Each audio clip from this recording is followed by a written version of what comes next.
What's up, everyone? Welcome back to our beautiful such channel.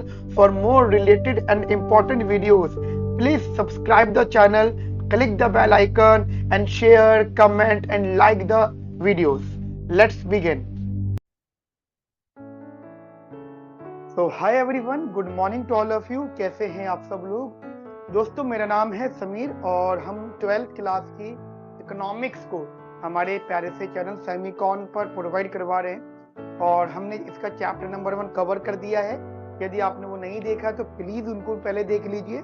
And अब हम लोग macro economics का chapter number 2 that is some basic concepts of macro economics उसको cover कर रहे हैं। दोस्तों, ये चैप्टर बहुत इंपॉर्टेंट है क्योंकि इसकी जो कनेक्टिविटी होगी आपके आगे के topic that is national income उससे होगी। अगर हम एनसीईआरटी की बात करें तो एनसीईआरटी के अंदर ये एक यूनिट है जो नेशनल इनकम की यूनिट है और उसके अंदर 3 चैप्टर्स हैं, राइट, जिनमें से हम एक चैप्टर की डिस्कशन कर रहे हैं that is chapter name is some basic concept. अब हम यहाँ पे जनरली शुरुआत करते हैं इसकी, ठीक है।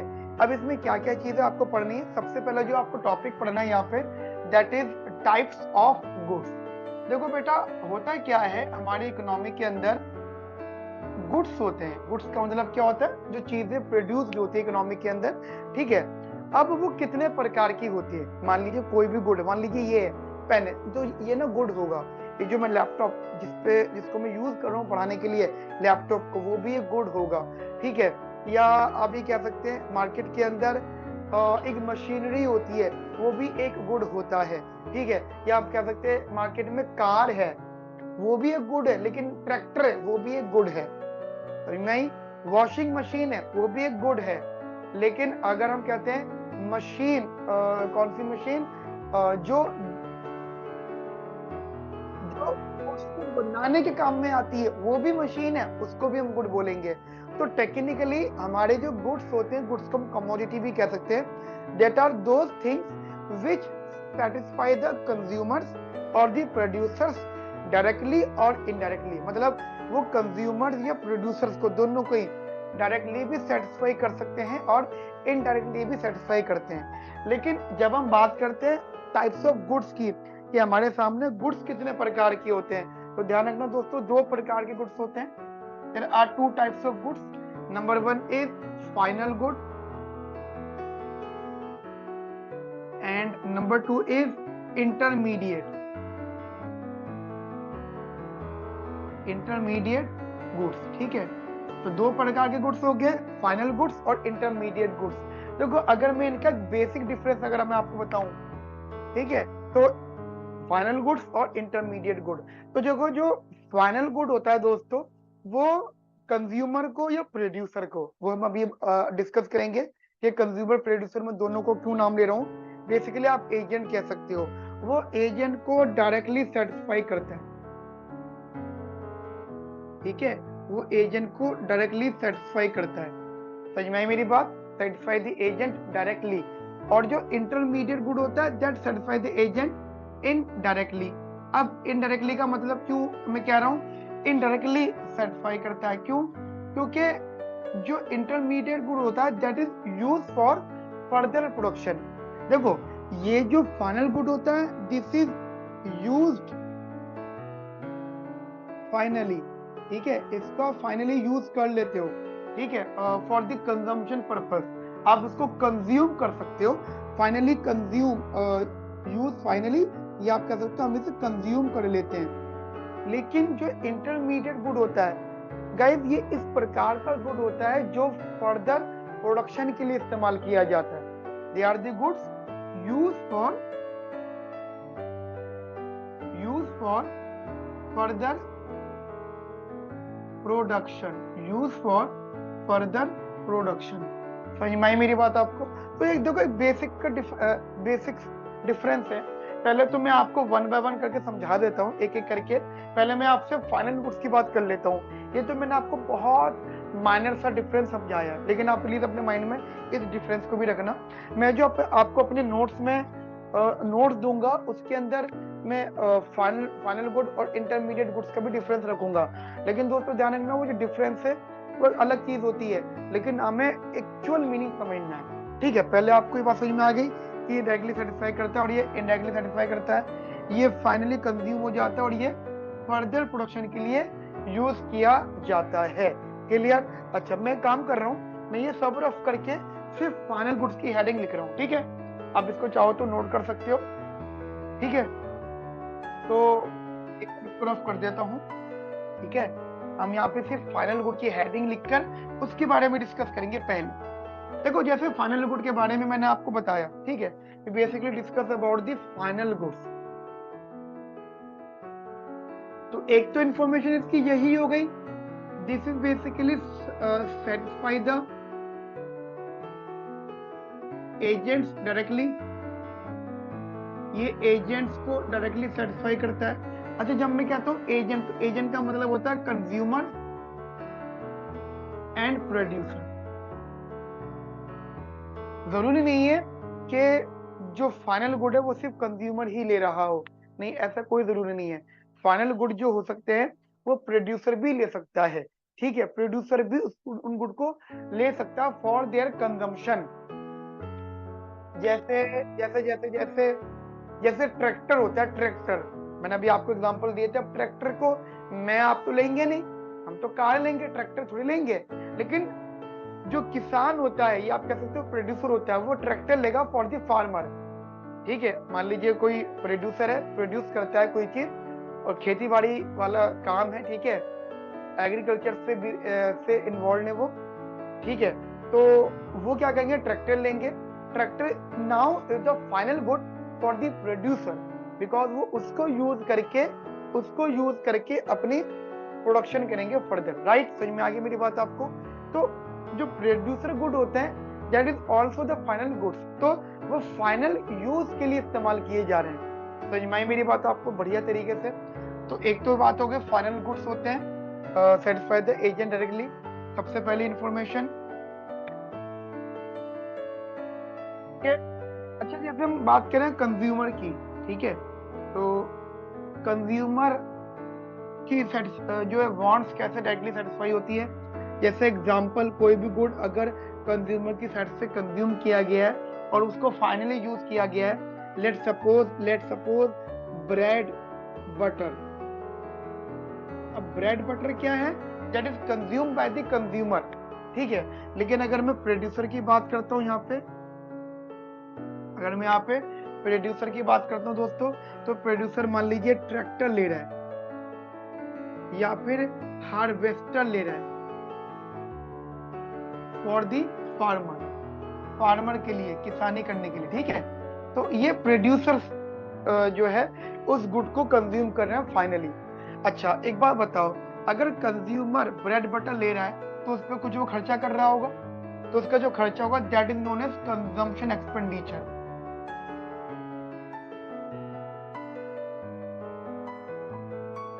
ठीक है, और जो आपका प्रोड्यूसर है, प्रोड्यूसर अगर किसी भी गुड को लेके ले रहा है तो पे कर रहा होगा, तो उसे हम बोलेंगे प्रोड्यूसर या प्रोडक्शन एक्सपेंडिचर।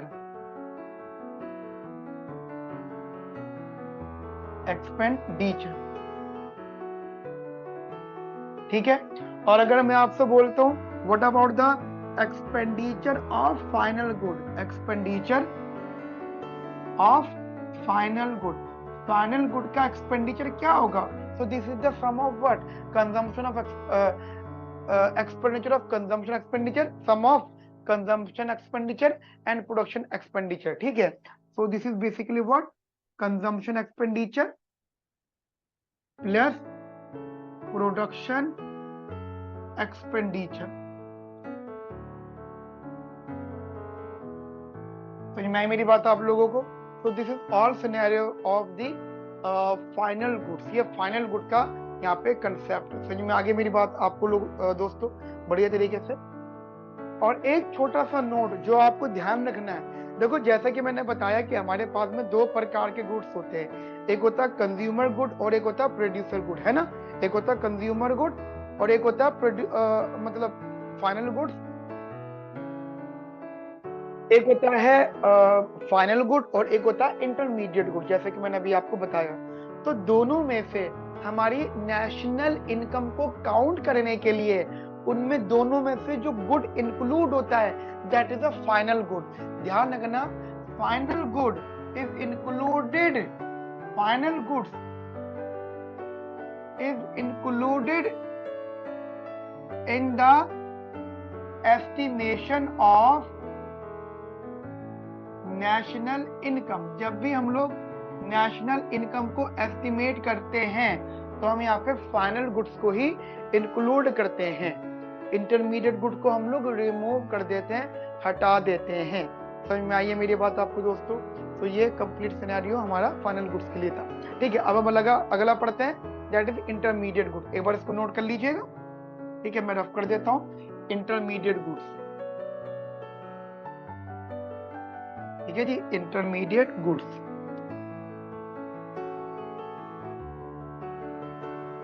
सेकंड पॉइंट है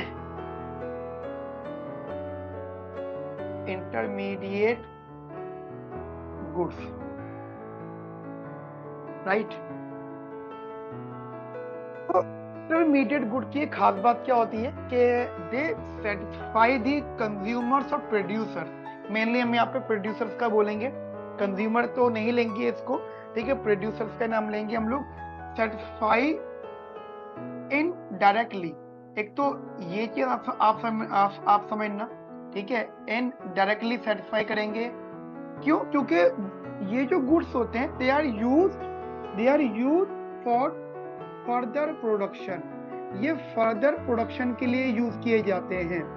जैसे मैं आपको एग्जांपल दूं कि मान लीजिए हमने ब्रेड लिया, हमने ब्रेड खरीदा और उस ब्रेड को खरीद के, अब जो ब्रेड है, या तो मैंने उस ब्रेड को मैंने लिया एज एन कंज्यूमर, मैंने खरीदा और उसको बटर लगा के खा गया, तो that is the final consumption, ये मेरी फाइनल कंजम्पशन है। लेकिन अगर मैं एक हलवाई हूं, ठीक है, गोलू हलवाई हूं अगर मैं, ठीक है, तो मैं उस ब्रेड को खरीदूंगा, ब्रेड परचेज करूंगा, not for final consumption, purchase for making the bread pakora, making the bread pakora. मैं ब्रेड पकोड़ा के लिए उसको खरीदूंगा, बनाने के लिए, उसको ब्रेड पकोड़ा बना के then and resell in the market, और मैं उसको मार्केट के अंदर रीसेल कर दूंगा। क्यों ऐसा हो क्यों रहा है? क्योंकि जो मैंने ब्रेड खरीदा है, this is not the final good, now it is a raw material. ये दोस्तों अब रॉ मटेरियल बन गया है। क्या बन गया ये? It becomes raw material. Raw material का मतलब ही होता है कि वो कभी भी फाइनली यूज नहीं हो सकता, वो कभी भी फाइनली यूज नहीं हो सकता, उसको समय लगेगा फर्निश्ड होने में। अब जैसे मान लो किसने चावल खरीदे, ठीक है, अब चावल खरीदे और अब जब दुकानों, आप जब बड़े बड़े रेस्टोरेंट में जाते हो तो आपको वहां पे बिरयानी मिलती है, veg biryani, non veg biryani, जो भी आपको पसंद है। तो सिंपली चावल की बिरयानी बनने का प्रोसेस है ना, कितनी टेस्टी होती है बिरयानी। अब आप कैसे कह सकते हो कि चावल खा लो बिरयानी का टेस्ट आ जाएगा? नहीं, a lot of things which is included to making the biryani, so that उसके लिए जो चावल परचेज किए जा रहे हैं, राइस, वो आपको यहाँ पे रॉ मटेरियल काउंट होगा। समझ में आई मेरी बात? अच्छा, एक तो बात हो गई ये वाली। दूसरी चीज ध्यान रखना, it is not included, it is not included in national income. जब हम लोग नेशनल इनकम काउंट कर रहे होंगे ना, तो इसको इसमें इंक्लूड नहीं करेंगे, इवन हम इसको वहां से माइनस कर देंगे, हम इसको वहां से बेटा सब्ट्रैक्ट कर देंगे। सही में आगे मेरी बात आप लोगों को बढ़िया तरीके से? तो ये चीज ध्यान रखना, ये बहुत इंपॉर्टेंट है। मान लीजिए हमें एक्सपेंडिचर की बात करनी है, मान लीजिए मुझे इसका फॉर्मूला निकालना है, एक्सपेंडिचर ऑन इंटरमीडिएट गुड्स की बात करनी है। मैं जनरली आपको बता देता हूँ, तो जो इसका एक्सपेंडिचर होता है that is known as intermediate consumption. जो expenditure on intermediate goods, intermediate goods का जो एक्सपेंडिचर होता है that is known as intermediate consumption, intermediate consumption. इतनी बात समझ में आती है? अब मान लीजिए आपसे कोई पूछता formula, what is the formula of intermediate consumption, जैसे अभी हमने एक्सपेंडिचर ऑफ फाइनल गुड्स की बात करी थी ना, consumption expenditure plus producer expenditure, ऐसे में इंटरमीडिएट कंजम्पशन का फॉर्मूला निकालना चाहता हूं। So this is equals to value of sales और आउटपुट। अब वैल्यू ऑफ आउटपुट लिख दो यहाँ पे, output minus gross product of producer minus gross product of producer, so this becomes what, intermediate consumption। तो आप प्लीज इसको दिमाग में रखना। तो what is intermediate consumption is the formula of what, value of output minus का gross product of producers। आप सोचोगे सर बुक में तो कुछ और लिखा हुआ है, बुक में एक्चुअली यह क्या है, value of output minus intermediate consumption is equal to gross product। तो मैंने क्या करा, आपके लिए आसानी कर दी, फॉर्मूला लिख दिया, ठीक है। तो ये मैंने आपके लिए थोड़ा सा फॉर्मूला लिख दिया, इस चीज को आप थोड़ा सा अपने माइंड में रखना। अच्छा, एक तो चीज हो गई है। दूसरी चीज ये ध्यान रखना, जरूरी नहीं कि कोई भी गुड जो रहता है वो हमेशा, जैसे मैंने अभी आपको एग्जांपल दिया ब्रेड का। अब ट्रैक्टर है, ट्रैक्टर एक एग्जांपल होता है ट्रैक्टर, ठीक है। अब ट्रैक्टर तो कंफर्म फाइनल गुड है, कंफर्म क्या बेटा, फाइनल गुड, ठीक है। एक है वॉशिंग मशीन है, एग्जांपल वॉशिंग मशीन अगर कंज्यूमर ले रहा है, washing machine for the personal use, तो वो फाइनल गुड हो गया। लेकिन अगर वॉशिंग मशीन को ही प्रोड्यूसर ले रहा है फॉर द सेल, तो वो इंटरमीडिएट गुड हो गया। तो जो वॉशिंग मशीन एक ऐसा गुड हो गया जो दोनों ही प्रॉपर्टी के लिए सेटिस्फाई हो रहा है, जो दोनों ही प्रॉपर्टी में सेटिस्फाई हो रहा है। समझ में आ गई मेरी बात। तो यहाँ पे कुछ गुड्स ऐसे भी होते हैं जहाँ पे दोनों ही प्रॉपर्टी सेटिस्फाई होती हैं। अब एग्जांपल धागा है। अब मैं अगर धागे को लेता हूं, मैं तो धागे से मैं कभी खुद शर्ट बना सकता हूं? नहीं बना सकता। अगर मैं बनाता हूं तो फिर मुझे प्रोड्यूसर बनना पड़ेगा। तो धागा is always the intermediate good, the thread, या आप वूल्स भी कह सकते हो, वूल, ठीक है। वूल जो है, ऊन जो है, वो इंटरमीडिएट गुड ही माना जाएगा हमेशा। तो कोई भी ले लो, अगर मैं लेता हूं तो वो मेरे पास ऐसे पड़ा रहेगा। समझ में आ गई। लेकिन शर्ट है, मान लीजिए रीसेल नहीं हो रही वो चीज, शर्ट है, तो शर्ट बन गई, तो shirt may be the final good, may be the intermediate good. और वो जो may be the intermediate good है वो तभी पॉसिबल है जब कोई उसको खरीदे for the resale way, for the resale. समझ में आ गई मेरी बात। तो ये दोनों बातें हमने अभी सीखी हैं, final good and intermediate good. समझ में आ गई आपको मेरी बात। बहुत ध्यान से नोट करेगा बेटा इन सब चीजों को। अच्छा, अब ना मैं एक काम करता हूँ, जैसा आपने इतना सारा नोट कर लिया होगा, मैं ना आपको इसको डिफरेंस के तौर पे समझा देता हूँ, ठीक है। मतलब एक मैं टेबल बना देता हूँ, एक जगह मैं रखूंगा फाइनल गुड्स, एक जगह मैं रखूंगा इंटरमीडिएट गुड्स। हो सकता है आपको और अच्छे से समझ में आ जाए, तो मैं वो भी बना रहा हूँ, आप प्लीज उसको भी ध्यान से समझिएगा, ठीक है। मैं इसको रफ कर रहा हूँ एक बार।